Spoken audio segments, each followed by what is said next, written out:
And so I'm going to switch the page to the mineral rights to talk about some of the details. It's very similar to oil and gas, the logic.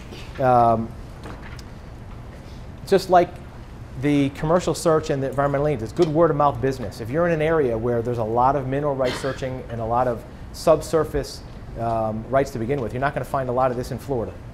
Not much under the ground in Florida besides a swamp, right?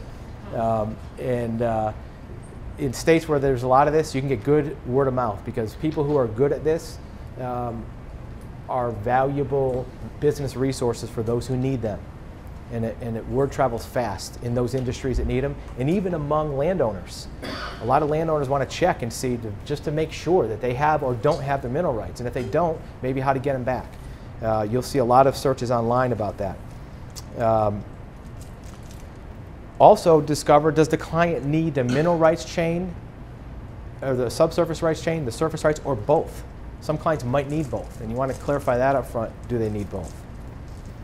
There are actions to retrieve mineral rights. In California, there's a process that's similar to a quiet title action, that if these rights aren't used, that a surface owner can get them back, just like you would with a adverse possession, I should say.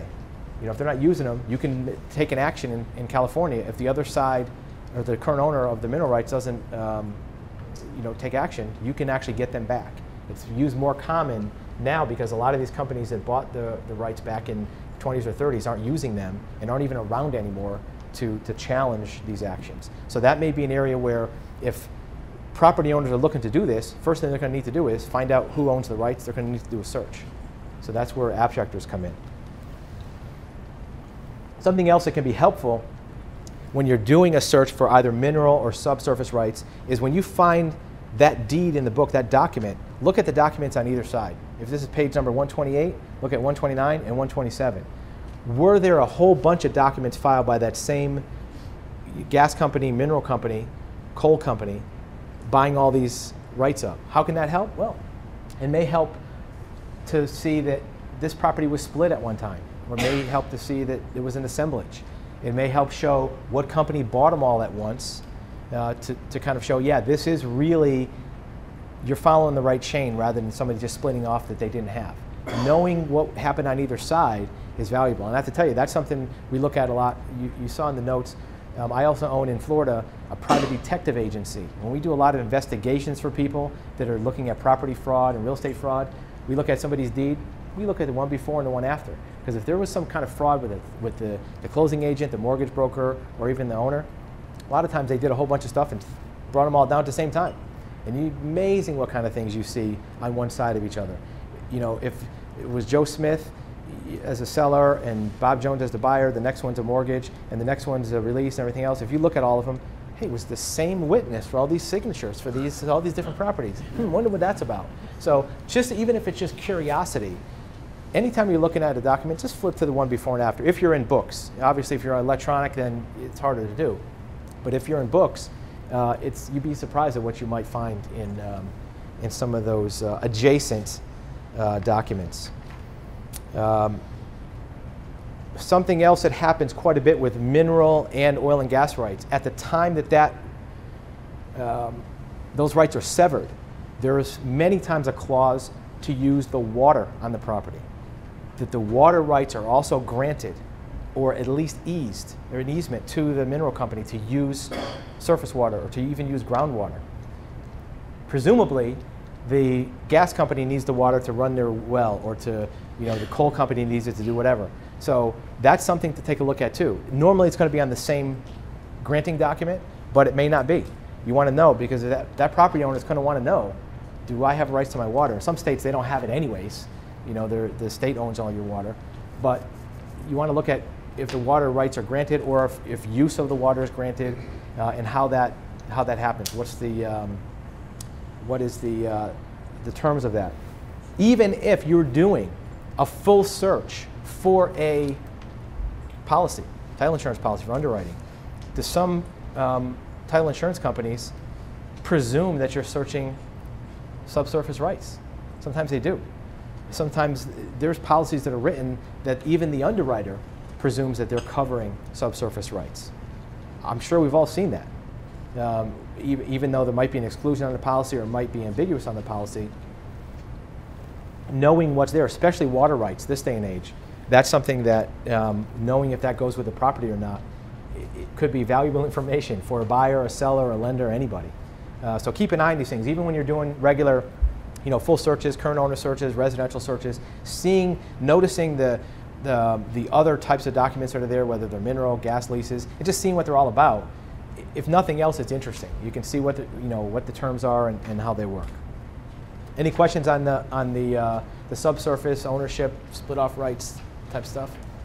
Is anybody doing a lot of these now? It's an area of business that it's out there. It's a smaller volume. Price point's a little higher. There's not many people doing it. I mean, the people in this room is probably the cream of the crop of people who are doing searches nationwide. And I don't know if maybe you're in states that don't have a lot of these rights, but not many people are doing them.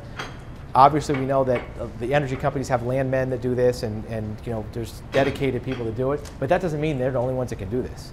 We already have the knowledge to do it. I've been doing them in conjunction with the wind farm. Right. It's really important. That's something to stress. It is. It has to go hand in hand with that. That's exactly right. That's good to know too. That are they asking for it? They are. That's good. That's good. It seems when I hear people talking about these types of searches, they're from certain areas of the country. Yep. And in my area, I hear nothing. I see nothing on deeds. I see nothing on title policies accepting these rights. But maybe in the southern part of the state, it might be more prevalent. I don't really know what my question is. Am I wrong? That is it?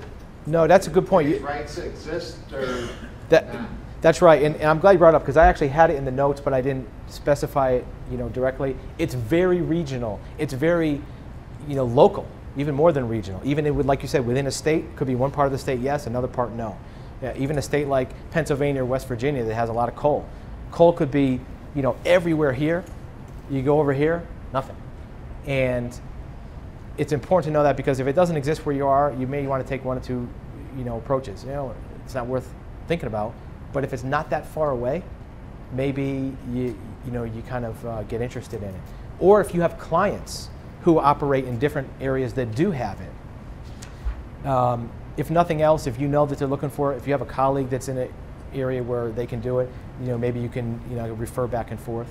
But that's a good point, and I'm glad you brought it up because I have it in the notes, but I didn't mention it. It is very local. It is very regional. Go ahead. In this state, it's because of the Barnett Shale, the explosion with that. And yep. it's very specific, some counties. And it started in some counties, and once they exhausted it, then they moved to another county. But I did want to mention on the EPA lien thing. Yep. If any place you're working, they're expanding like the railroad, or if they're expanding it for, putting light car rail downtown, a lot of those places, they have to go back and look at those properties. If they were commercial properties, especially if they were like a gas station at one time, yep. There may be gas tanks underground there, tanks. And the engineers need to know before they go in there to start drill and tear it. They don't want it to explode while they're in there working. So they want you to go back and do, at least a 50-year search to see what was it used for. Is it possible the tanks are still there? Does anybody know what's going on with it? That kind of thing. That's a good point. Something you mentioned about doing the light rail and bringing stuff in. Mm-hmm. The government is a big trigger point for these searches. Anytime the government does anything, project, development, purchase, they're doing a phase 1 ESA. Private enterprise and the private sector, sometimes they can go either way. If it's public sector, they're all over it. That's a good point. And that makes a lot of sense. And you brought something else about EPA. There are 2 or 3 national databases of contaminated sites. The client is probably going to already have access to those, but you should be aware of them too. So when you turn in your search, you have them on there too. Otherwise, they're going to say, well, I found this, why didn't you? I don't have the exact websites, but the EPA has 2. There's a Superfund site, and then there's another EPA contaminated site list. And then there's a database called the LUST database, and it sounds worse than it is. It stands for Leaking Underground Storage Tank Database. And it could have anything to do with a gas station, any kind of storage. It doesn't even have to be underground. It could be above ground. And there's a database of those. the client for an environmental lien search will probably already have looked that up, but you should probably have it on your report anyway, so it adds credibility to what you're giving them. That's an excellent point about the EPA. I appreciate it.